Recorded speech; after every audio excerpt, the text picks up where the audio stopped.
Hey guys, welcome back. We have a lot to go over in this video in regards to the current astrology as of yet. So by the time that you're watching this video, we will have already had the new moon in Virgo, which was in our 9th house of higher education and foreign travel as well. So as we settle into a lot of the new energy that is coming up, especially currently in this first week of September, a lot has significantly changed. There's a recalibration of energy, of thoughts, of a newer formation of introspective sort of determination that's also coming in as well. We first start off with Uranus going retrograde. Uranus officially retrograded on September the 1st in our 5th house of creativity, relationships. This has a lot to do with like how we sort of come into a space of knowing what exactly we want to take forward with us, especially in particular in this season because of very significant energy that is also happening within and all around us as well. So let's go ahead and start pulling some cards. We're going to look at a lot of this current astrology that's also happening for us in particular, Capricorn, Sun, Moon, and Rising. Rising is going to be more significant because it is the sign or the energy that is happening on the eastern horizon. So it's more of the direction that we're taking in particular in life and what sort of aligns us to the most significant form of creation or the thing that we're doing, especially in particular with Pluto now retrograde back in the sign of Capricorn. This is in our 1st house of self, of who we are, of what makes us who we are, and how we sort of really transform the energy moving forward. So a lot of this energy currently right now, especially with Uranus retrograde and Pluto back in Capricorn in our 1st house, there is a very strong relational sort of dynamic that is happening in the way that we sort of perceive the relationships around us in a certain way. We do have the 6 of Swords card here, which is a very problem-solving kind of vibe. It's an energy about getting from one place to another. And I'm going to discuss a lot of what that means, especially in this video. We do have the Hermit card here with Virgo. The Hermit card does represent a very internal, very introspective, very deliberate way of getting from one place to another. With the Hermit card here, this is an inner knowing. This is a knowing of how to work with the energy properly and to not allow for external things to sort of interfere with the direction or the way of how you're going to get something done or to sort of manifest something in a way that is most significant to you in a long-term way. Now, the reason that I say all of that is because with Uranus retrograde in particular in our 5th house, a lot of this has to do with like really slimming down our inner circle. Like there is a very significant way of getting something done or making sure that you're not distracted with like external things in a certain way. Mercury is still retrograde up until the 9th. Well, technically, Mercury is still kind of in its shadow period. It's kind of coming out. I really don't want to even consider it to be in a shadow period. Mercury's just, it's working its way back up until September the 9th when Mercury enters back into Virgo, where things become a lot more clear. I describe this kind of like driving a car on rails at a particular moment at a later time. We're going to discuss that later on. We're going to really lock into a lot of this explanation in the videos for this season a lot more. In particular, this season, I'm going to really like lock down and like really get a lot of this information out and things like that. I'm filming this video like prior to actually the new moon in Virgo. So by the time that you guys watch this video, this energy will probably have like kind of shifted a bit. I'm just kind of tapping into like what's coming up in regards to this energy. So yeah, right now with, especially by the time that you guys watch this video, with the new moon in Virgo, and this is what I mean with the sort of shift or the energy sort of shifting in a way that is sort of getting us from one part of things to another, like point A to point B when Mercury re-enters back into Virgo. With the moon and the sun, anytime that there's a new moon, that's when the moon and the sun come together. And you can't see the moon because technically like the moon is behind the sun. So it's like kind of, you can't see it. in comparison to like a full moon, when the moon and the sun are opposite each other, the moon is reflecting off the sun. A new moon is when there's no moon in the sky. It's kind of void. So at this time, this new beginning is really setting the stage for this very significant new chapter that's coming in.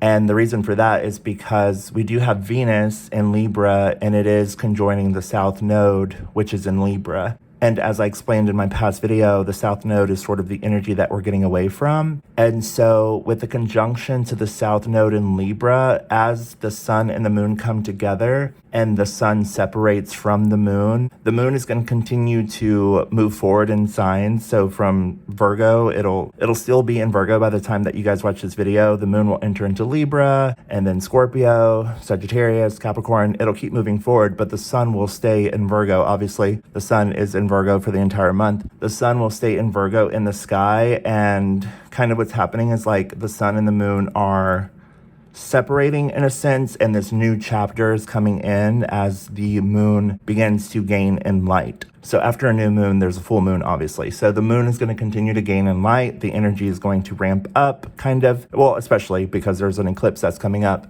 And that energy is going to set the precedence for a whole new thing, like a whole new chapter. So a lot of this energy, this is what I mean about like you really want to pay attention to, especially with this conjunction to the South Node, in regards to just like what's not necessarily, it's not that you want to pay attention to it. It's like you kind of want to be aware of it, but you definitely don't want to get caught up in things that are just not for you. So you really want to kind of like, you know, just really trim down your inner circle of things. You know, if people are like talking to you or like trying to tell you like, you know, who you are and what you're doing and things like that, I mean, it's just not going to work. Like I've said in my past videos, like it's not going to work. Like trying to convince other people or talking amongst other people about how you think about other people. Ultimately, like you're the only person that can truly express what is meant for you, because it's coming from a very internal place, especially for us Capricorns, because we have Pluto in Capricorn. So with Pluto in Capricorn in our first house, this is an extremely transformative time, and it's a time to really lock in into the kind of endeavor that you're taking on in order to create something new.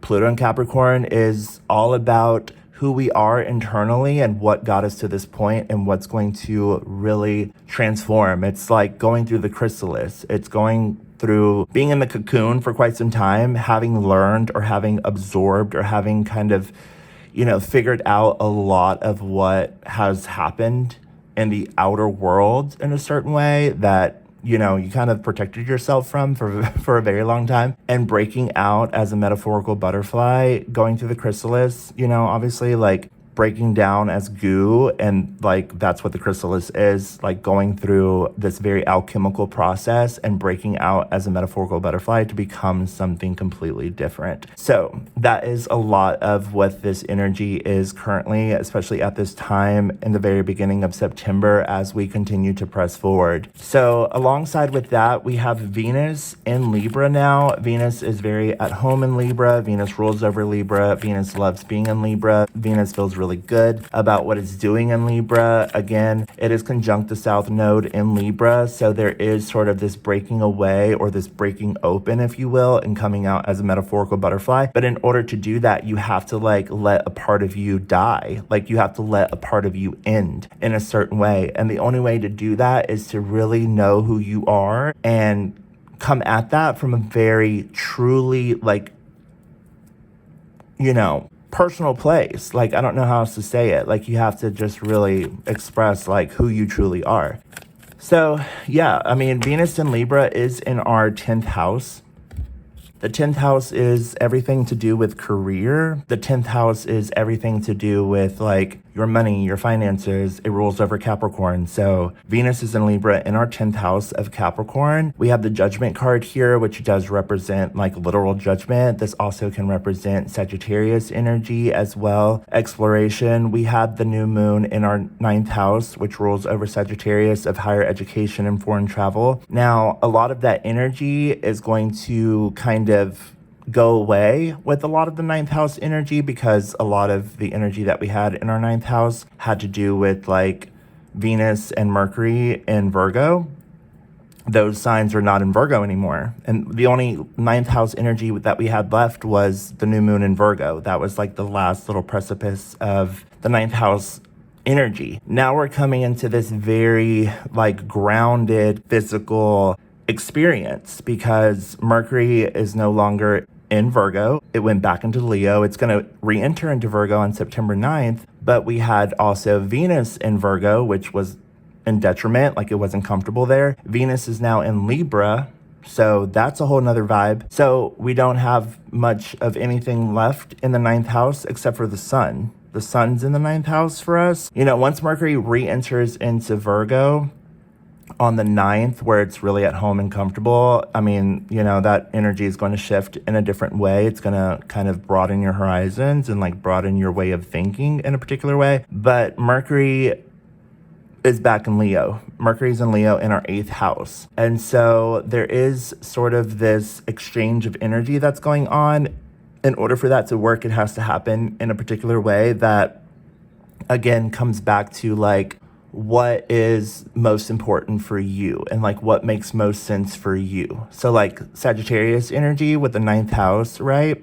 If like, for example, like, you know, talking about like not being okay with like getting too much information or like not feeling inspired by like the things that other people are saying, that's 1000% okay, right? Because if you're getting information about certain things in a certain way, right? Like the Nile, let's just say, no shade. No shade. I know that there's a lot of people that watch these videos and that's fine.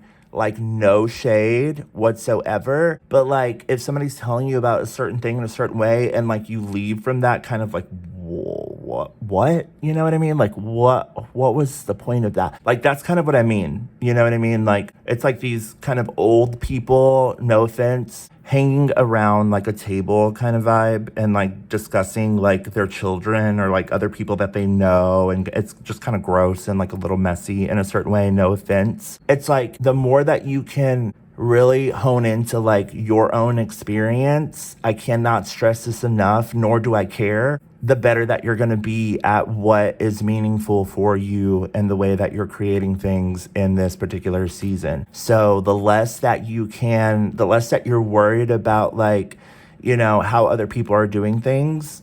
Granted, that doesn't mean that like you can't be connected to people. That just means that it's important to really only connect to what matters to you, because we have Mars in Cancer entering into Cancer on September the 4th, and that's coming up right around the corner. So before we jump into that, we have the Queen of Coins card here, which is Earth energy, Taurus, Capricorn, Virgo. Again, this goes back to Uranus retrograde in Taurus. You cannot, like, in our 5th house, that has a lot to do with relationships and things of that nature. And so there's just a lot of relationships that are falling away. And you're really mostly just kind of connecting with, like, what is working for you in a particular way. And with Venus and Libra in our 10th house, this is a time to really hone into and connect with a plan. Like, there's a very significant career plan or career focus that you're taking into account in order to get to where you want to go. And so I talked about, you know, this season in particular, Virgo season, having a lot to do with like the flowers, and how Capricorn is the trees or the earth, in a sense, like the wood that like builds a house, right? Where Taurus is the earth or the ground. Virgo is the flowers. Virgo is the beauty of this season of the flowers. It is the blossoming. It is the growing. It is the experience through the ever-changing sort of vibes and frequencies, and how to hone into that energy as they come up, especially in particular in this season, in order to truly connect to a way of allowing things to grow and to blossom in this whole new direction, in this whole new way. And so a lot of this energy, especially for us in particular with Venus and Libra in our 10th house, this is kind of like being the bees. That's kind of how I'm seeing it in a certain way. Yeah, Ace of Coins.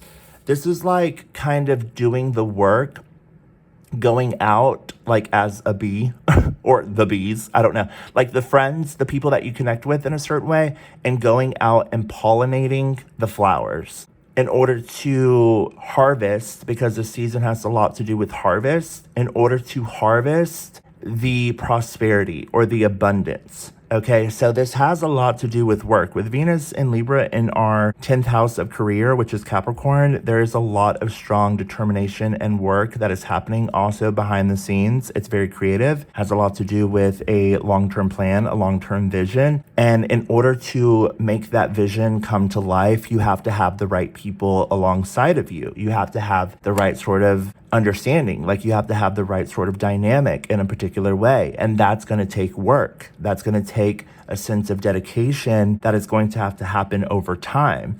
And the reason that that's going to need to take a sort of precipice in your life in a significant way is because it is going to take brick by brick, like I talked about in a few videos back on how to build this thing up. It's going to take some work and some dedication in order to get there. Very creative dedication, but it's going to definitely take some dedication nonetheless.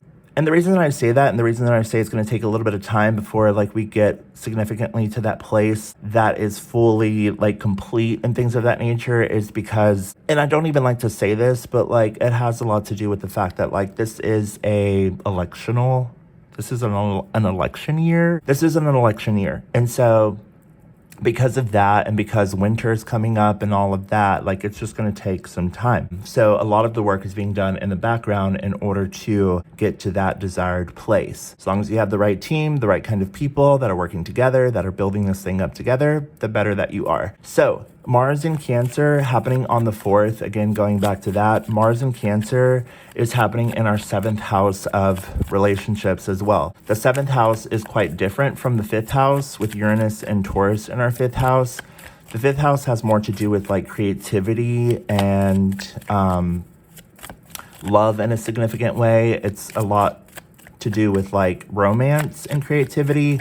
Granted, it's retrograde. That doesn't mean it's a bad thing. That just means that things are being reworked in a completely different way. With Mars in Cancer in our 7th house, the 7th house is Librian energy. So the 7th house in Libra has a lot to do with how Mars in Cancer is making sure to have the right, very diplomatic, relational sort of sense of creation with the right kinds of people in a significant way to make sure that there is a sense of diplomacy in relationships. It's very balanced. It's very equal give and take. It's very reciprocity kind of vibe. It's like, I got you, you got me. We're working on this thing. We're moving this thing forward. And in order to build this thing up, there has to be like a sense of bouncing ideas off of each other. Or if this person's not as good at doing this thing, like you're able to come in and fill that kind of vibe or that kind of spot with information so that they don't feel left out in a particular way or not sure or a bit unclear about what's happening in a significant way. It's very diplomatic. It has a lot to do with like making sure that there's a sense of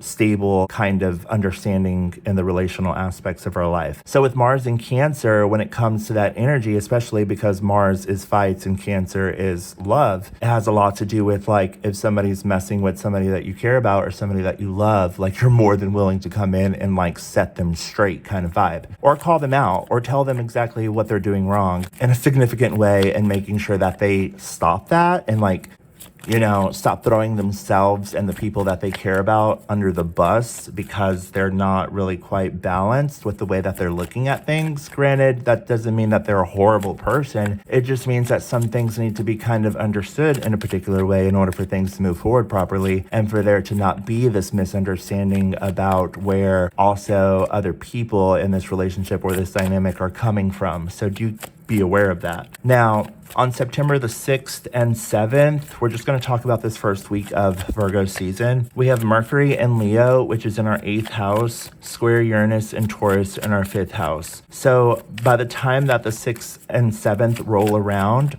there is going to be more of an understanding as to why and what's necessary in order to continue to build this thing up or where this sort of energy is actually coming from, right? I understand that like sometimes, like I talked about in my last video, like if things are unsure, if you're not really quite sure, like you know, how this thing is playing out and certain things of that nature, like, that's okay. There's nothing wrong with that. There's nothing wrong with feeling like, oh, I don't really know, like, where this offer is coming from or what that really represents. But, like, as long as you're true to yourself, as long as you're being honest with yourself on how you're handling what is necessary in order to have this kind of result, in order for something to be not only coming from a very integral place, because there is no like underlying current of deceit, lie, or betrayal and things of that nature. You can only be as honest as you can be in a 15-20 minute video, right? Like, there's only so much that you can say. It's not until you actually know the truth behind like certain things in a certain way on how they work and how this thing works. You don't really have a say in like the race, right? Because it's then coming from a place of assumption in a particular way. But if you're doing the thing that is wrong or presenting yourself in a way that is, you know, seemingly like not okay, especially when you can go back and kind of look at previous, you know, circumstances that you yourself were in, and based on those circumstances, like the reactionary things that you yourself are doing are a bit off, then the only person that you should be questioning is yourself, right? I'm not even going to touch that. So, Four of Wands card here. The Four of Wands is the happiest card in the deck, aside from the 10 of Cups. The Four of Wands is very stable. It's very creative. The Four of Wands is also fire energy. Mercury's in Leo in our 8th house. This has a lot to do with like a exchange of currency. So on the 6th and 7th, with Mercury and Leo in our 8th house, square Uranus and Taurus in our 5th house, there is going to be, and there is this very internal, sort of creative, energetic, sort of currency exchange with a partner or someone on a collaborative level, okay? And that is necessary. 3 of Cups card here. Now, the reason for that is because there is a longer term plan, okay? This is from point A to point B, yet point B is nowhere near. It's very much, it's far, okay? It's a bit further than you think, all right? Like, I myself have been like hearing so many different things coming from like external sources and things like that. Like, well, if you're gonna do it, you know, don't be a little pussy and just do it. Like, no, maybe shut the fuck up and don't worry about the process that is happening here, okay? Because there is something else that, you know, you have nothing to do with. Like, so anyway, we're going to move forward. 3 of Cups. Now, the 3 of Cups is a very, like, this is an exchange of energy. And I apologize if I seem like I'm coming off a little, you know, cutthroaty. I mean, Mars is in Cancer now. Like, I have Mars in Cancer. This is very much the Mars in Cancer vibe. And then I have Pluto in Capricorn in my 1st house because I'm a Capricorn rising. Somebody was asking me about that in my last video. And it has a lot to do with like protecting the person that you love or the people that you love or the kind of relationships dynamics and the kind of internal, you know, reciprocity in a certain way that is necessary in order to get from some point of your life to another. And to be honest, if you really want to know, like, I have pretty much dealt with like some really crazy SHIT for quite some time in regards to like other people and like them overstepping boundaries and trying to tell me like who I am and like what I'm gonna do and things of that nature. So like, there's absolutely no reason why I would not do what I want to do, because at this point, especially, and now with Pluto in Capricorn, there's absolutely no reason why I wouldn't do something that would ultimately, you know, free me from like the way that things have been for quite some time, right? If you really truly want to do something in life, and if you really truly want to like transform your life in a significant way, you're going to do everything in your power to do that thing and to get there and to make sure that it is the best once you do. Okay, so just, you know, be mindful of that and just be aware that like opinions and, you know, other people's perspectives in a certain way. Like I said, Uranus is retrograde now, and for everyone, that means that like if you're phony, fake, and like not coming at things in a way that is ultimately going to help you grow or shift your perspective in life, then you're kind of lost. You know what I mean? Because you're kind of worried about other people and like why and how they're doing the thing that they're doing. When instead, you could just be doing the thing that you're doing for you and making it happen, right? And feeling good about it. We have the death card here, which is Scorpio energy. Pluto rules over Scorpio. Pluto is death and transformation. Sometimes things need to die in order for new things to happen. Pluto's in Capricorn. So we have the strength card here with Mercury and Leo. Keep in mind that Mercury and Leo in our 8th house at this time has a lot to do with like exchanges of currency. It has a lot to do with other people's money and things of that nature. So this is you tapping into like a business aspect of things when it comes to like working with other people, and also the right kind of dynamics and the right kinds of ways that either raise the frequency or help the frequency transform, transmute, and evolve ultimately over time. Granted, you know, this is a really good time to understand that from a very interpersonal level. It is coming from a personal place.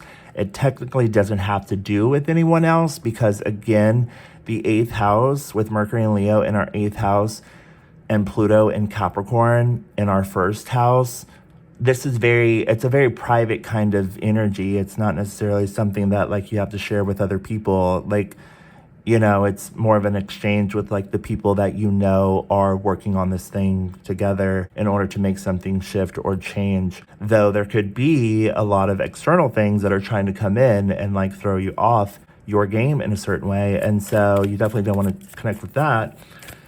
So anyway, moving forward, again, we have Venus in Libra conjoining the South Node. So especially in particular at this time, you want to be able to express yourself from a very truly authentic place. The South Node in Libra, the place that we're getting away from, this is going to be a major shift or vibe shift in a sort of determination to leave the past behind, for one, and to really come into a space that is ever changing because it is a mutable season. We are in Virgo season. The sun is in Virgo, where it will be for the entire month. And like I said, with the sun and the moon sort of separating and the moon moving forward and changing signs as we continue to progress throughout this season, especially in particular, like I will be honest. Okay, so I'll just say this just for the record.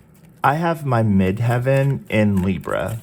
Okay, so that means like my diplomacy and like who I am and like what I represent and like how I deal with like my relationships and my work partnerships and what I love and what I do to create things in a certain way is very diplomatic. It comes from a very, you know, harmonious place for one. Like I'm not here to like step on anybody's toes or hurt anybody if I don't have to, let's just say. But it does happen to involve a lot of letting go. So in order for that to happen, there has to be a true awareness of self.